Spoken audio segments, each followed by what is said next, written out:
Welcome back to the Hide, and if you are looking for the most informal and unscientific ammunition reviews on the tube, you have came to the right place. So today, thanks to our friend Jesse for sending this out to the channel, we're going to be taking a look at a box of IMI Systems 77 grain hollow point boat tail match razor core ammunition. So this is 5.56.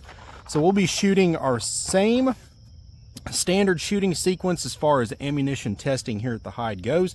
We will run all 20 rounds over the chronograph. We will be shooting 4 5-shot groups. I will let the barrel cool in between each of those strings, and we will post all 20 of those shots on the same target at 110 yards, and we'll see what kind of consistency we can get out of the IMI system.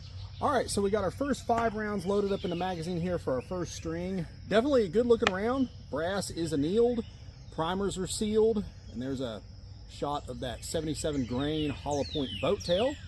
So we're gonna try our first 5 shots here. We'll get velocity data on all this and see how it does. Stand by.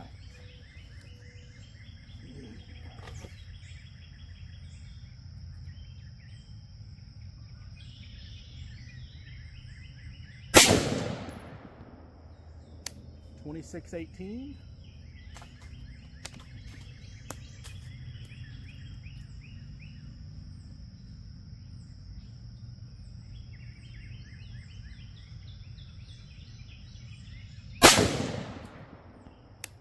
.2641.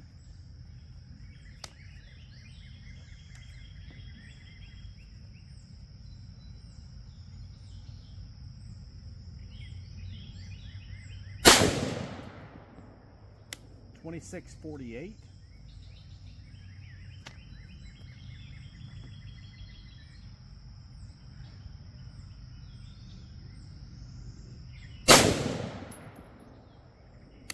.2632.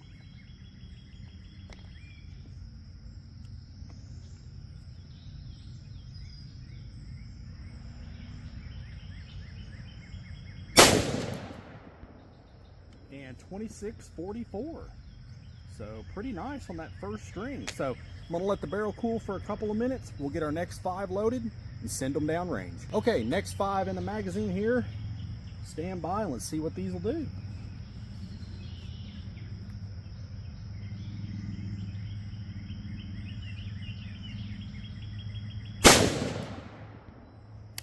.2639.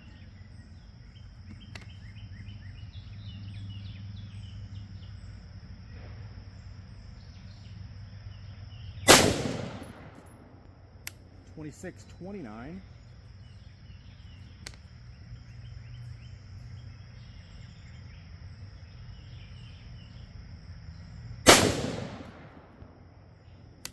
.2655.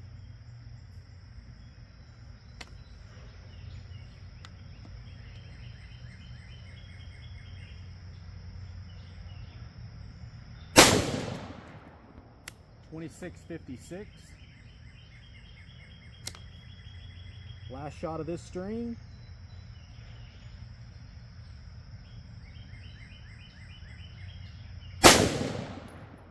.2649. And that one did not lock the bolt back.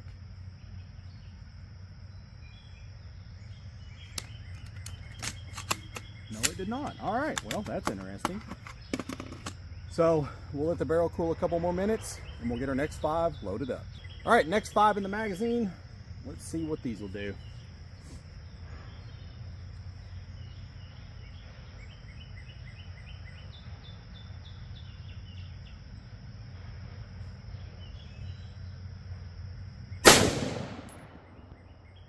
.2652.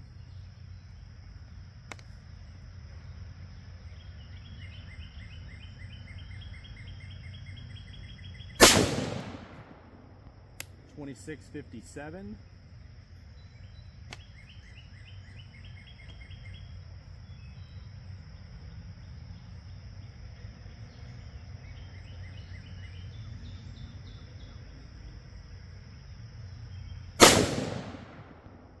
.2658.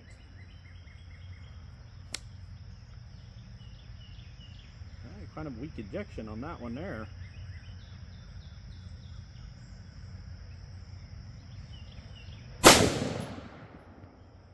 .2664.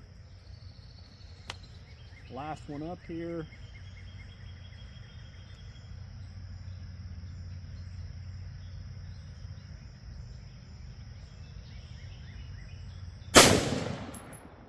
.2681.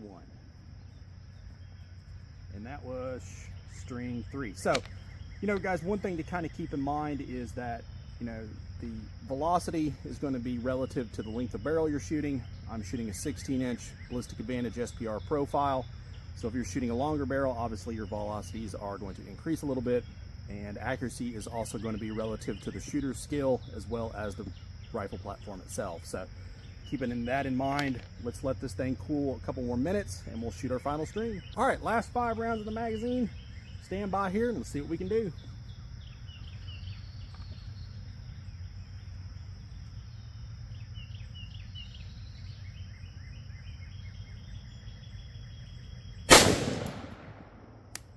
.2639.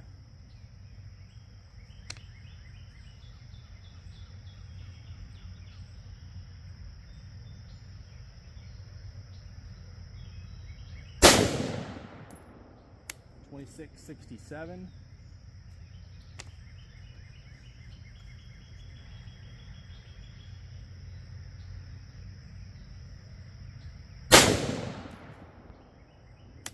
.2651.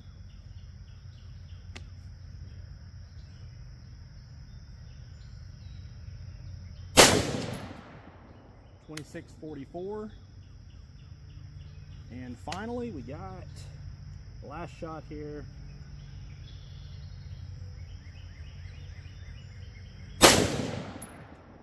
.2634. And it did not lock the bolt back again, did it? No, it did not. Interesting. All right, so let's run down. I'm going to grab the target. I'll crunch all these numbers and we'll get some final thoughts. All right, so I grabbed our target. We got all our numbers crunched here. So here is our sheet we used. And as you can see here, we got all 20 data points. So that's a good thing. Our chronograph worked for all 20 shots. And here is our final results. So here is our spread. We had a 2.759 inch spread. These were all shot at 110 yards. Is this a small group? No, it's not, but they are all consistently placed. That's really kind of what I'm looking for in these ammunition tests. Again, completely unscientific, but this is just for FYI for me and how I like to do things. But statistically, to me, this shows that it's a fairly consistent load. Now, this could change relative to the shooter and the platform it being shot from. If you're a better shooter than me, which wouldn't take much, this group obviously could shrink. If you're shooting a better rifle than me, obviously it could also shrink with that too. So take that with a grain of salt. However, the velocity numbers, those typically do not lie. Those are pretty standard across the board for most chronographs. So we had a standard deviation of 14 with a mean value of 2648, 199 feet per second variance with a high rating of 2681 and a low of 2618. That's kind of funny. They sort of flip-flopped there. But going through and calculating our plus and minuses as far as our levels of standard deviation, we had only 2 shots outside the acceptable range of 2 standard devs. So in statistical calculations, you want everything within the bell curve, and most everything in the bell curve should fall within about that 2 standard devs. Now, anything outside of that, that's going to be cause for concern. But again, this is factory loaded ammunition. So we only had 2 shots that fell outside of that 2 standard deviations, this 2681 and our 2618. So again, this is just relative to my data. I hope you guys enjoy this. If you'd like to see more ammunition reviews, please let me know down in the comments. Believe it or not, I actually kind of have a little bit of fun doing these. I think they're kind of interesting. But if you'd like to see more, let me know. Or if there's a particular ammunition load you'd like to see featured on the channel, let me know that as well. But please like, share, and subscribe. It really does help the channel. As always, shoot straight. Later.